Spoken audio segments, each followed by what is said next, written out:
दोस्तों नमस्कार।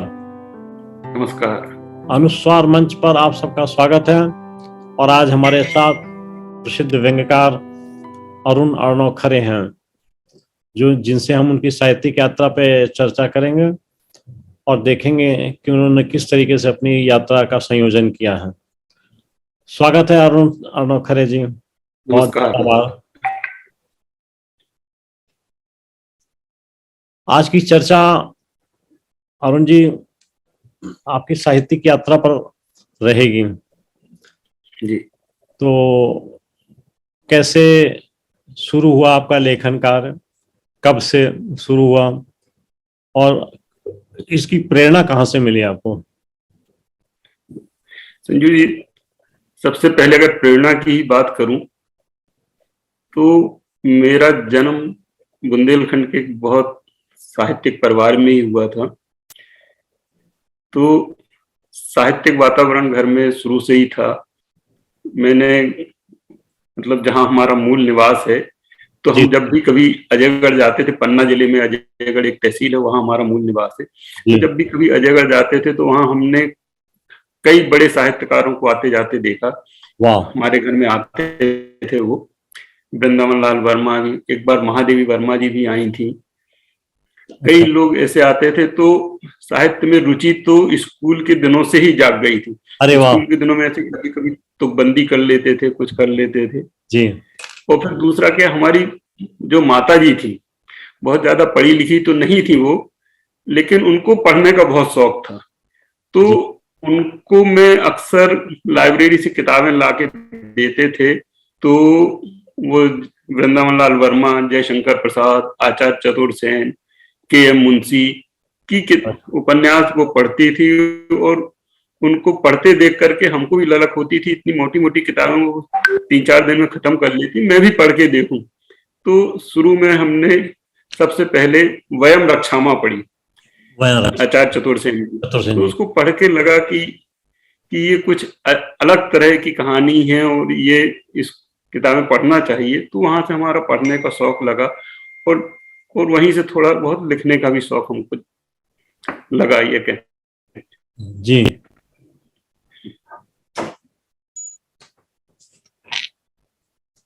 हेलो, आवाज आ रही? हाँ बोलिए। जी जी।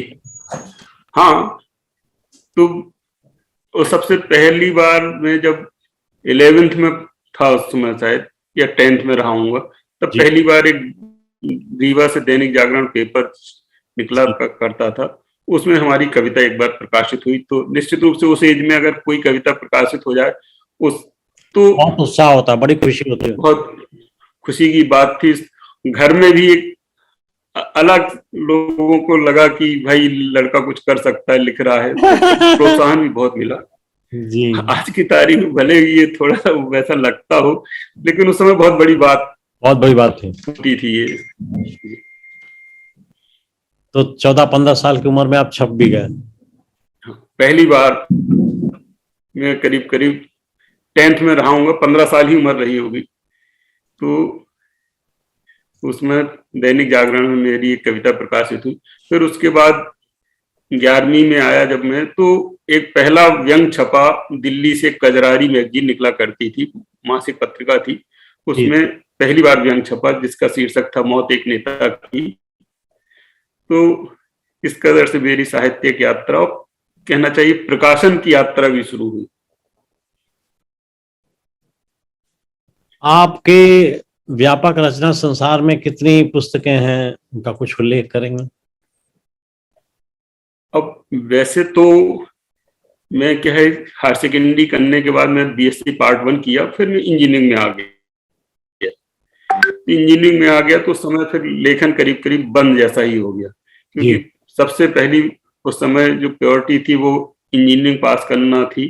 तो करीब करीब लेखन कार्य उस समय बंद ही रहा, 4-5 साल लेखन से बिल्कुल दूर ही रहा। और फिर इंजीनियरिंग करने के बाद जब लौटा तो स्पोर्ट्स का शौक हमको बहुत शुरू से था।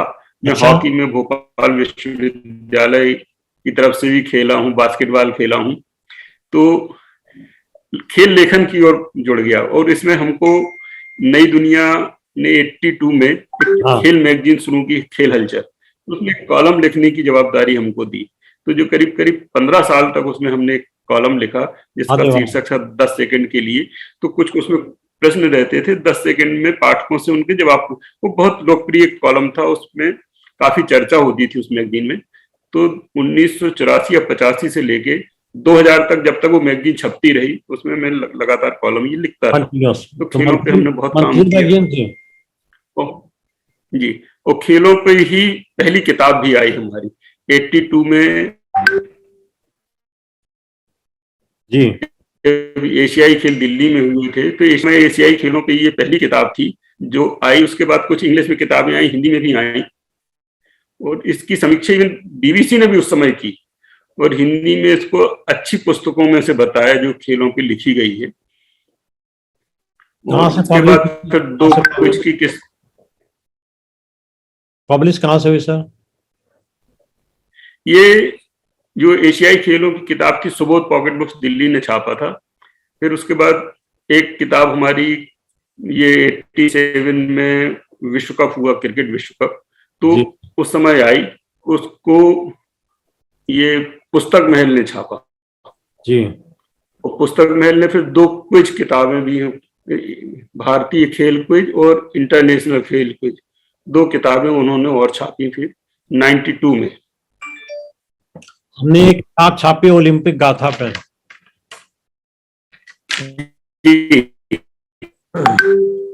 तो कॉमनवेल्थ गेम के ऊपर अगर आप लिख सकते हो तो।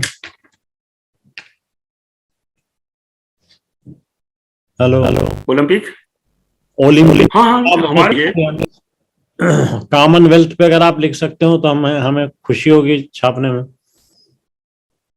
बिल्कुल बिल्कुल, कॉमनवेल्थ पे तो आसानी से लिखी जा सकती है। हमारे पास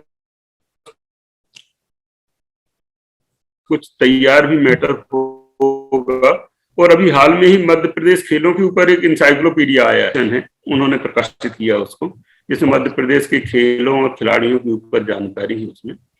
और ये अपनी तरह की एक अलग पुस्तक है, इस तरह का काम अभी देश में हुआ नहीं है। मैं चाहूंगा आप अगर लिखें तो अच्छा रहेगा। कॉमनवेल्थ खेलों पर आप कह रहे हैं तो जरूर हम लिखना चाहेंगे, जरूर लिखेंगे उसमें।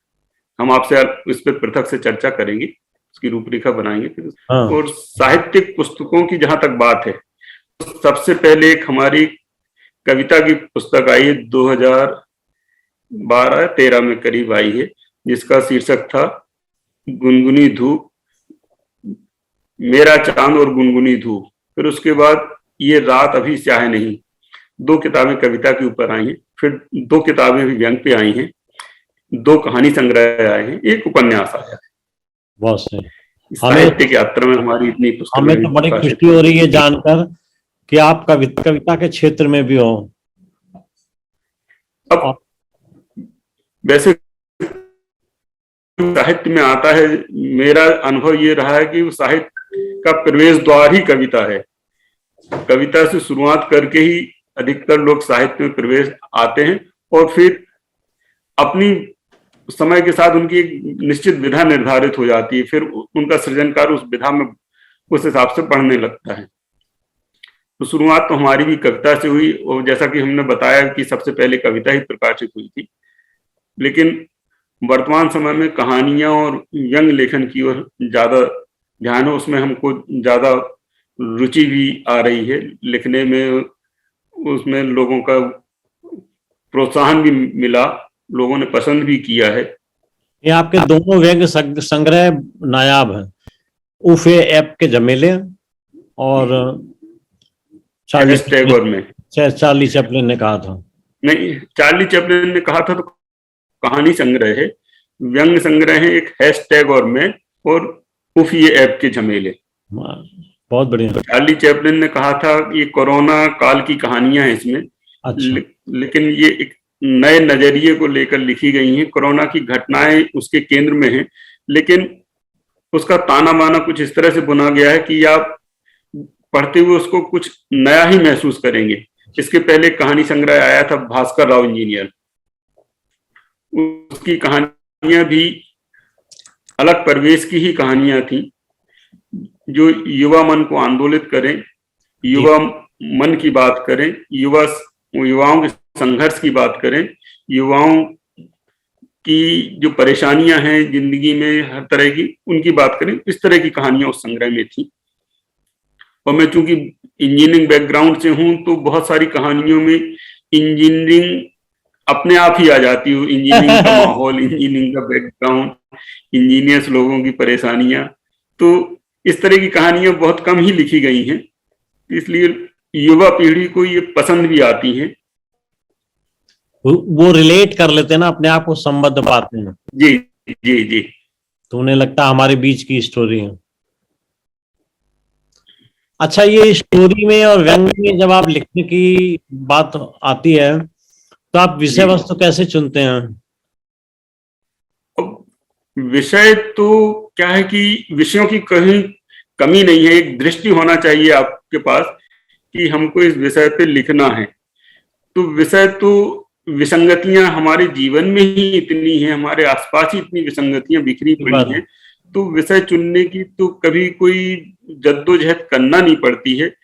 आपको केवल ये देखना चाहिए ये विसंगति है तो इसको हम कौन से नजरिए से देख करके उसका क्या हल सुझा सकते हैं, समाज को कुछ नई चीज दे सकते हैं। क्योंकि हर विषय पे अखबारों में जो विसंगति छपती है, राजनीति की विसंगतियां, हमारे दैनिक जीवन की, तो सबके जीवन में है, लेकिन सबका देखने का नजरिया उनको अलग रहता है, सबको उनसे जूझने का नजरिया अलग रहता है, उनसे किस तरह से उनको हल करते हैं सबका तरीका अलग रहता है। तो आप कोई नया नजरिया उसके सामने पेश कर पाते हैं तो वो महत्वपूर्ण है। लेकिन जैसे ज्ञान चतुर्वेदी जी अक्सर कहते हैं, उन्हें जी एक चीज हमको समझ में नहीं आती कि व्यंग में जो लिखावट हो रही है उसमें बड़े सीमित सब्जेक्ट हैं। वैसे जो आपने बोला कि विषय वस्तु तो बहुत प्लेंटी अवेलेबल है, लेकिन लोग लिख रहे हैं वही डर्रे पर, एक ही डर्रे पर लिख रहे हैं।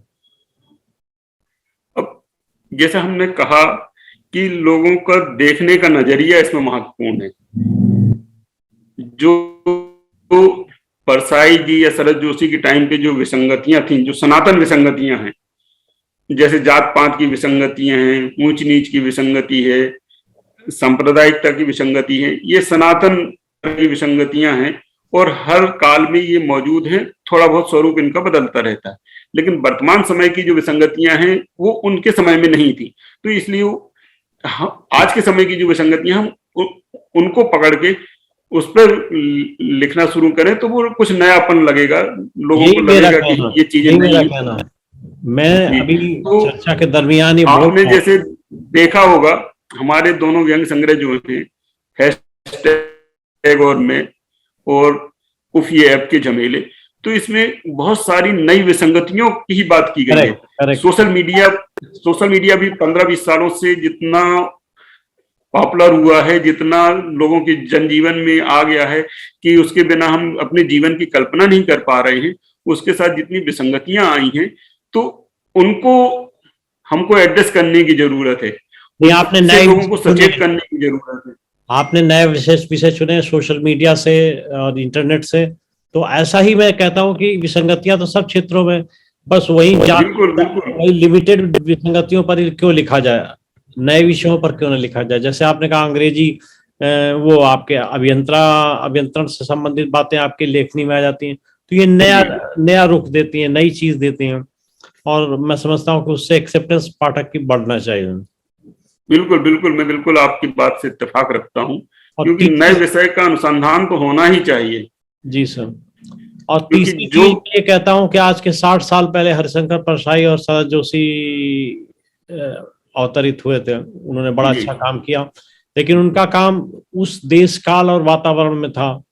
60 साल से हम कोई नया व्यंग्यकार पैदा नहीं कर पाए जो हरिशंकर परसाई के या शरद जोशी की कैटेगरी का हो। अगर ऐसा है तो फिर इसका मतलब व्यंग्यकार लोग अभी अच्छी चीज नहीं लिखना। नहीं, ऐसी बात नहीं है। अब जैसे प्रेमचंद आज भी याद किए जाते हैं, ऐसा नहीं है कि प्रेमचंद के बाद लोगों ने बहुत अच्छी कहानियां नहीं लिखी हैं, लेकिन जो पहला व्यक्ति होता है, मील का पत्थर जो बनता है, उसकी चर्चा हमेशा होती है।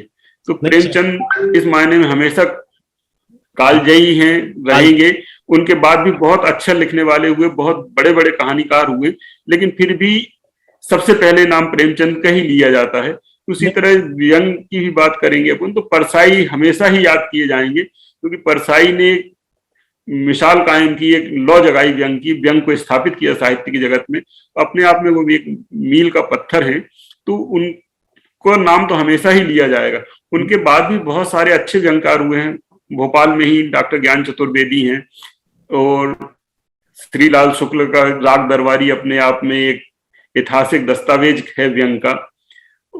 मनोहर श्याम जोशी ने बहुत अच्छे व्यंग लिखे हैं। उनकी हालांकि व्यंगकारों के रूप में, व्यंगकार के रूप में चर्चा कम हुई है, लेकिन उनकी किताबों को पढ़ेंगे तो आप व्यंग की एक नई अंतरात्मा, नई ध्वनि, प्रतिध्वनि उसमें महसूस कर पाएंगे।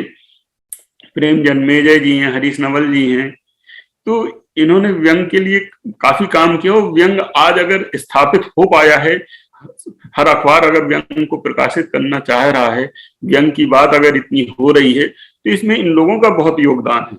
मैं यही कहना चाहता हूँ कि हमारे पितामह तो रहेंगे हरिशंकर परसाई जी और जी जी जोशी जी या त्यागी, रविंद्र त्यागी जी, ये हमारे पितामह हैं। जी। इनकी जनरेशन को आगे बढ़ाने के लिए किसी को खड़ा ही नहीं किया। ज्ञान जी देखिए कितनी कितनी बड़ी हस्ती हैं और कितना अच्छा लिखते हैं। प्रेम जन्मेजय जी 24 साल 28 साल से व्यंग्य यात्रा निकाल रहे हैं, जो एक बहुत बड़ा काम है, अकेले के बल पर निकालना। हरीश नवल जी को देख लीजिए कितना अच्छा लिख रहे हैं। आप आलोक पुराणिक को देख लीजिए, पीपल के अरोड़ा को देख लीजिए, सूर्यबाला ने भी लिखा है ना। तो भैया इनमें से कोई आदमी स्तंभ क्यों नहीं बना रहा? क्या व्यंग की दुनिया आपस में इतनी प्रतिस्पर्धात्मक है कि एक दूसरे को देख नहीं सकते? अब ऐसा तो मैं नहीं कह सकता हूँ। प्रतिस्पर्धा तो हर जगह पर मौजूद है, हर क्षेत्र में मौजूद है। हम जिस फील्ड में रहते हैं, हमारे मतलब हर रोज दैनंदिन जीवन में ही प्रतिस्पर्धा है कि बहुत सारे लोग हमारे साथ जुड़े रहते हैं, हमसे गले मिलते हैं, लेकिन पीठ पीछे हमको ही नीचे गिराने की कोशिश करते रहते हैं। तो ये तो एक सामाजिक ताना बाना, या कहना चाहिए कि बहुत आम बात है ये, इस पे ज्यादा ध्यान भी नहीं दिया जाना चाहिए। लेकिन जो लोगों ने काम किया है, तो उनकी एक अपनी हैसियत उन्होंने अपनी बनाई है, एक मिसाल उन्होंने भी अपने लिए एक विशेष स्थान बनाया है। प्रेम जन्मेजय जी का भी एक विशेष स्थान है, हरीश नवल जी का स्थान है। अरविंद तिवारी की हम चर्चा कम करते हैं, अरविंद तिवारी जी ने भी बहुत अच्छा लिखा है, उनका बहुत भी अच्छी एक भाषा लिखते हैं वो तो। मैंने उनका किताब पब्लिश किया तो क्या है। आलोक पुराणिक की आपने चर्चा की, आलोक जी हमेशा नए विषयों पर लिखते हैं, ये उनकी विशेषता है। उनके जो सनातन विसंगतियों के विषय हैं, उनकी रचनाओं में वैसे विषय कम पाएंगे। उन्होंने इस तरह से अपने एक नयापन व्यंग में लाए हैं।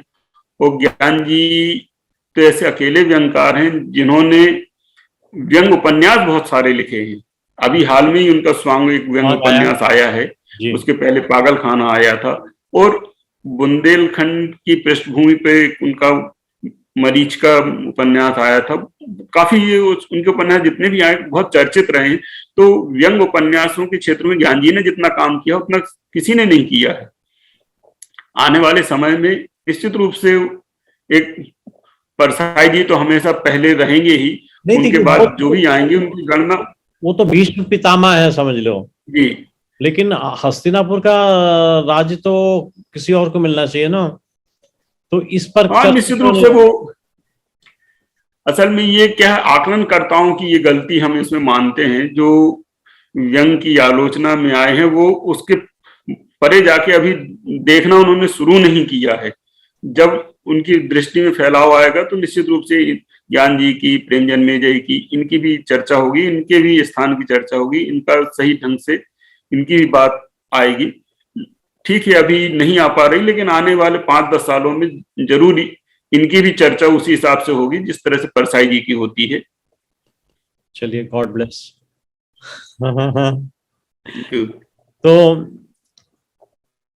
व्यंग की जो रचनाएं लिखते हैं उनमें बेसिक टेनेट्स क्या क्या होते हैं, क्या एलिमेंट्स हैं जिनको या तत्व जिनको ध्यान में रखना चाहिए या उसकी उपस्थिति आपकी रचना में होनी चाहिए? सबसे पहले तो जो सभी लोग बोलते हैं कि जैसे कहानी लिखते हैं तो कहानी में कहानी तत्व तो हो, तो व्यंग में व्यंग तो हो। अगर आप केवल भाषा से कमाल उत्पन्न करना चाहते हैं तो आप एक आध बार तो प्रभावित कर सकते हैं, लेकिन हर रचना में आप प्रभाव नहीं डाल पाएंगे। तो व्यंग में व्यंग होना बहुत जरूरी है, और व्यंग कैसे हो, उसको किस तरह से लाया जाए, तो ये व्यंगकार के कौशल पर निर्भर है। कुछ लोग भाषा के कमाल से करते हैं, कुछ लोग परिस्थिति जन व्यंग उत्पन्न करते हैं, कुछ जैसे परसाई जी थे, बहुत छोटी बात से लेकर के बहुत बड़ी बात कह देते थे। उनकी भाषा में बहुत ज्यादा कमाल नहीं होता था, लेकिन उनकी बात बहुत कमाल की होती थी। तो व्यंग में व्यंग होना बहुत जरूरी है, और भाषा और व्यंजना जो व्यंग के टूल हैं, इनको इस्तेमाल करना आपको आना चाहिए, तभी आप एक सही और मुकम्मल व्यंग की रचना कर सकते हैं।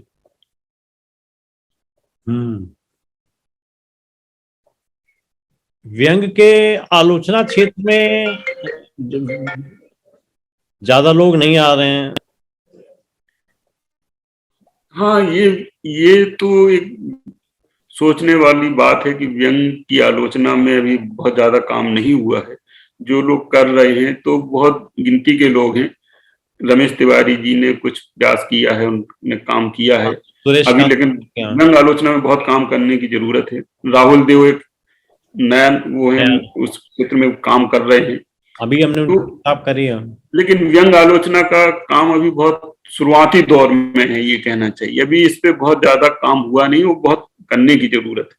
जैसे जैसे व्यंग की लोकप्रियता आज बढ़ती जा रही है, बढ़ रही है, लोग व्यंग को पसंद कर रहे हैं, तो उस हिसाब से व्यंग आलोचना में भी काम होना चाहिए।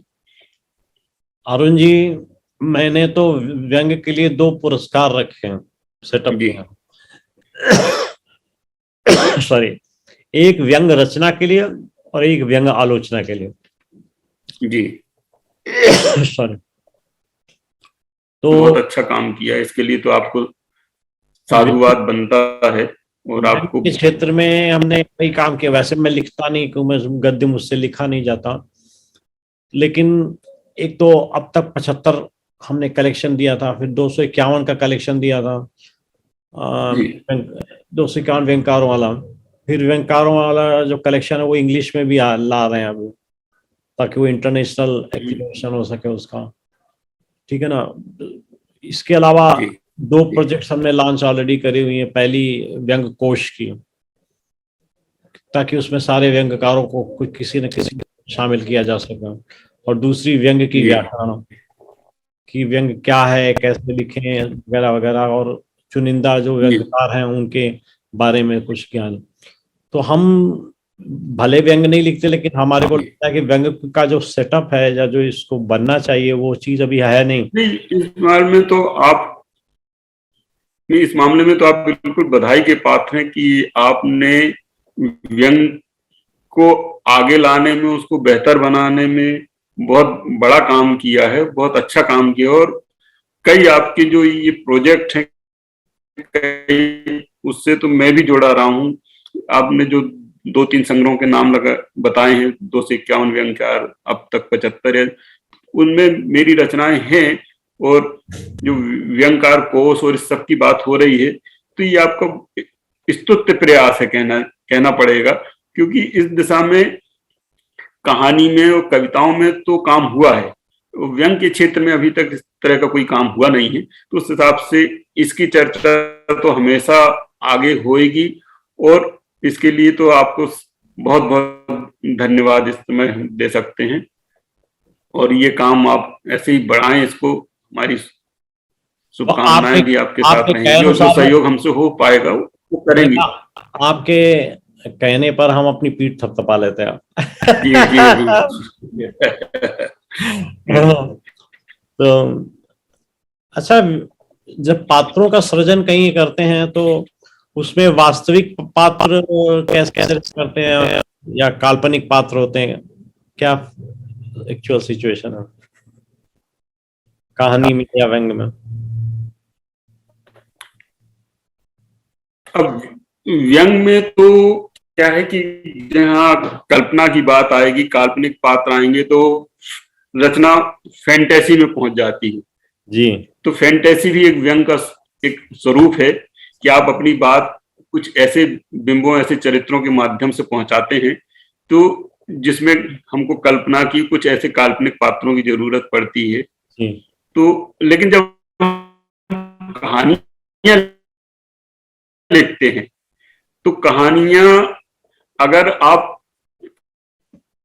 काल्पनिक पात्रों के सहारे लिखेंगी तो वो लोगों को उसको उसमें अपनापन, कहानी अगर वास्तविक जीवन से उठाई जाती है, वास्तविक जीवन से ली जाए, चरित्र वास्तविक जीवन के हमारे आसपास के हों, तो कहानियां प्रभावित करती हैं, प्रभावित आती हैं।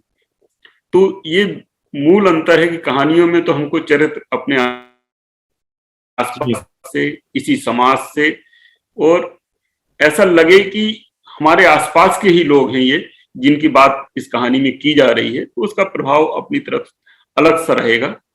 और व्यंग में तो हम फैंटेसी में बहुत सारी रचनाएं हम देखते हैं, हमने भी कुछ फैंटेसी रचनाएं लिखी हैं व्यंग में। इस तरह नरक में एक दिन एक हमारा चरित्र है, तो वो नरक स्वर्ग यात्रा में चला जाता है, नरक यात्रा पर वो देखता है वहां क्या क्या है।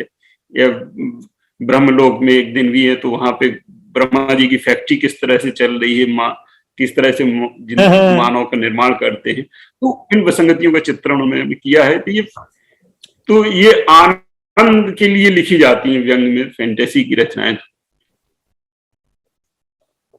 आजकल लेखक बहुत लिख रहे हैं, काफी कुछ लिखा जा रहा है। कहीं कहीं तो कहते हैं कि लेखन विस्फोट हो रहा है आजकल सोशल मीडिया के कारण। तो ये लेखन विस्फोट के बावजूद पाठक उतना नहीं जुड़ पा रहा, क्या कारण हो सकता है? अब ये इसका कारण तो आजकल प्रकाशित होना आसान हो गया है, मैं तो ये कहूंगा। इसलिए ऐसा हमको लग रहा है कि बहुत ज्यादा लेखक लिख रहे हैं, जबकि वही लोग ये बात भी करते हैं कि हमको पाठक नहीं मिल रहे हैं। जब पाठक नहीं मिल रहे हैं तो लेखक कैसे पैदा हो रहे हैं? तो ये गणित मतलब कि हमको समझ में नहीं आती कम से कम, कि अगर पाठक नहीं है और लेखक ही लेखक पैदा हो रहे हैं तो फिर किताबें जाती कहाँ हैं, पढ़ता कौन है उनको? तो ये आपस में हमको बहुत विरोधाभासी लगता है। ये निश्चित बात है कि आजकल छपना आसान हो गया है, प्रकाशक बहुत ज्यादा हो गए, प्रकाशक भी लचीले हो गए हैं, लेखक को विकल्प बहुत सारे हो गए हैं।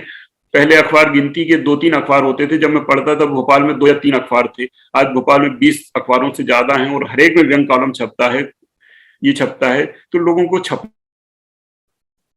छपने के आसानी विकल्प बहुत ज्यादा हो गए हैं। इसलिए हमको ऐसा लगता है कि बहुत ज्यादा लेखक पैदा हो गए, जबकि हमको ऐसा लगता नहीं है, क्योंकि आज की तारीख में जो बीए करने वाले, बीएससी करने वाले बच्चों की संख्या घटी है, साहित्य के प्रति रुझान कम हुआ है। तो अगर ये संख्या घटी है, हम ये भी कहते हैं, तो फिर ये साहित्यकार आ कहां से रहे हैं? तो निश्चित रूप से दूसरी विधाओं के लोग भी इसमें जोड़ रहे हैं, दूसरे मेडिकल से आने वाले या एमबीए करने वाले बच्चे भी लेखन की तरफ उन्मुख हो रहे हैं। तो ये तो एक हमारे ख्याल से स्वागत योग्य इसको कहा जाना चाहिए, अगर इस क्षेत्रों के बच्चे आगे साहित्य में जुड़ रहे हैं। तो जो पहले के टाइम में ऐसे बच्चे नहीं आते थे साहित्य में, अगर आज के समय में आ रहे हैं तो ये बहुत सकारात्मक पहलू है लेखन का। इस पर हमको विचार करना चाहिए। आपकी बात से सहमत हूँ इसमें। लेकिन पाठकों की संख्या में वृद्धि के लिए और क्या उपाय किए जा सकते हैं?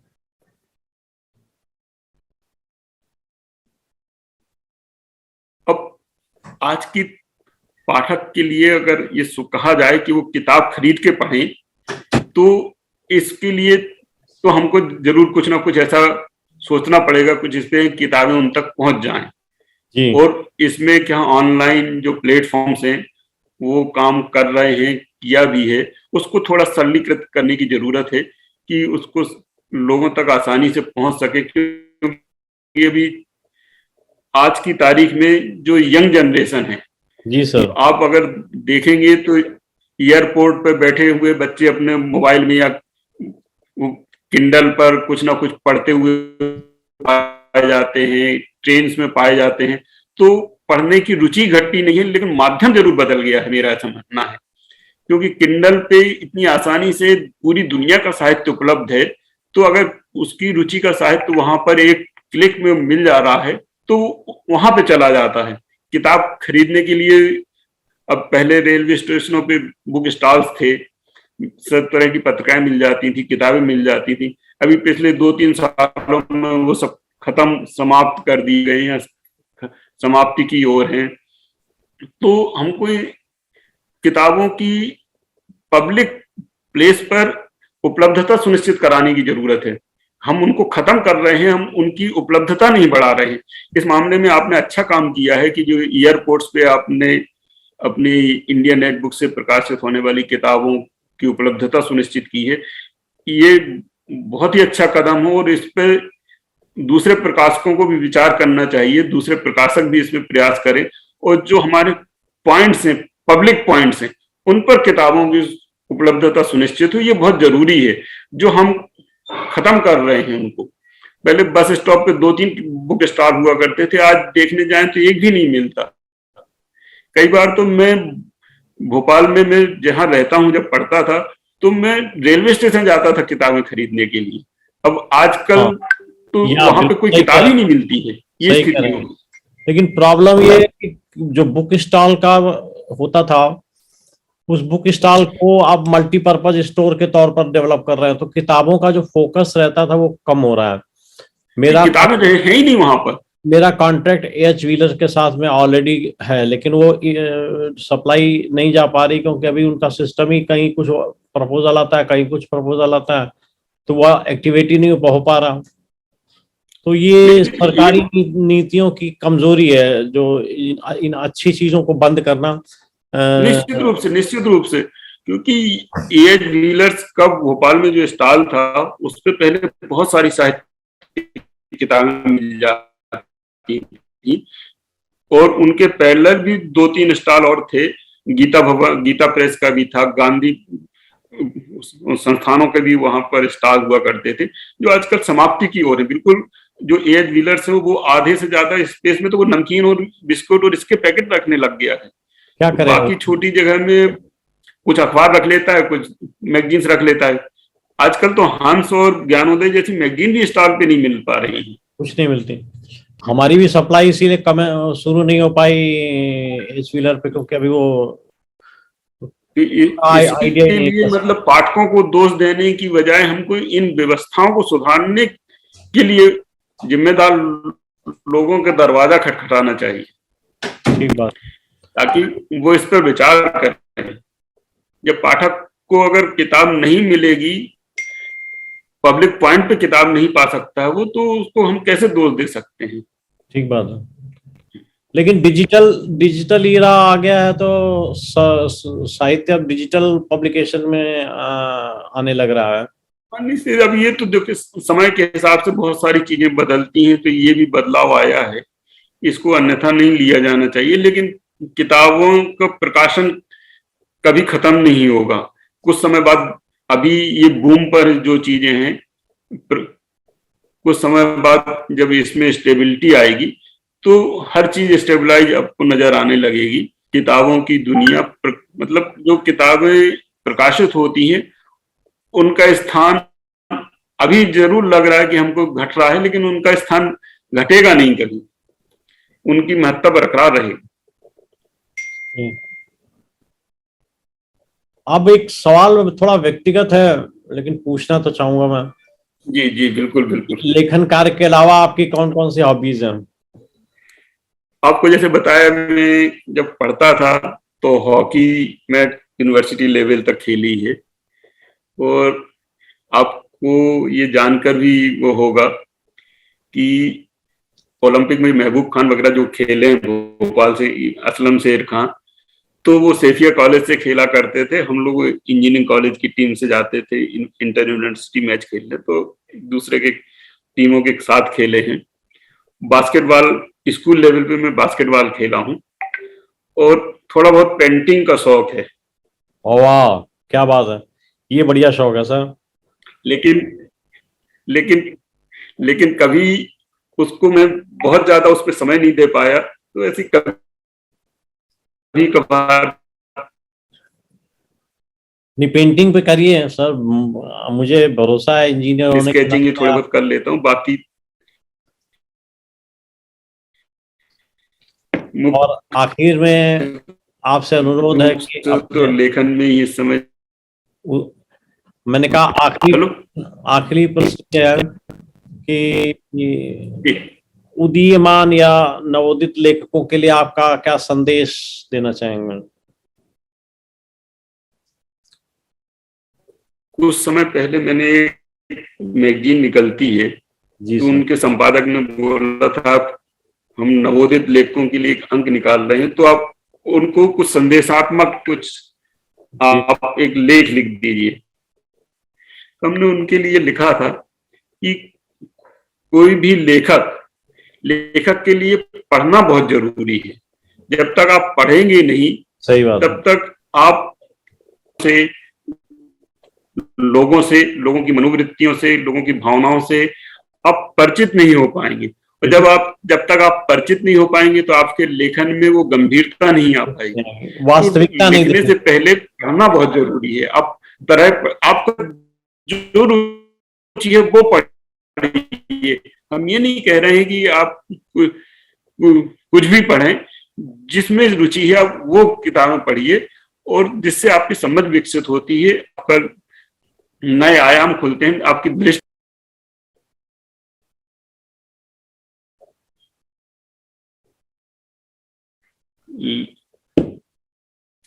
और पाठकों के लिए लिखने क्या, के साथ साथ पाठकों के लिए क्या संदेश है आपका?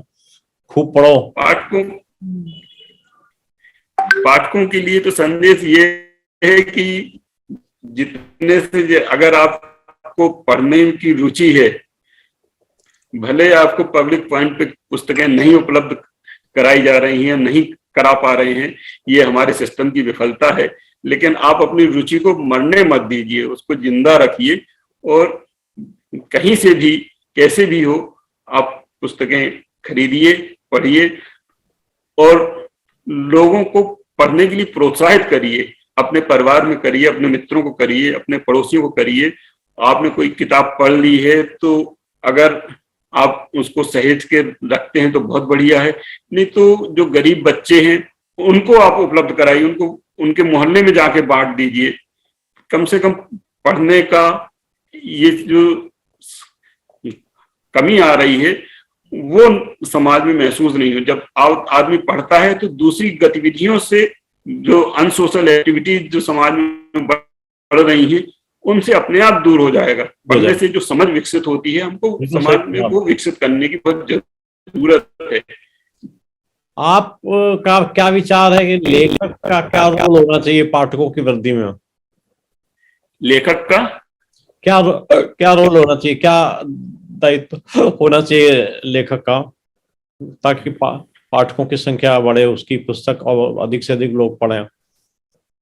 अब जैसे मैं पहले ही बताया, लेखक जब तक वास्तविकता का एहसास नहीं पाठक को कराएगा, रचना से अपनी बांधेगा नहीं, जी तब सर। तक पाठक कैसे जोड़ेंगे उसको। और पाठक के सामने आज बहुत विकल्प हैं।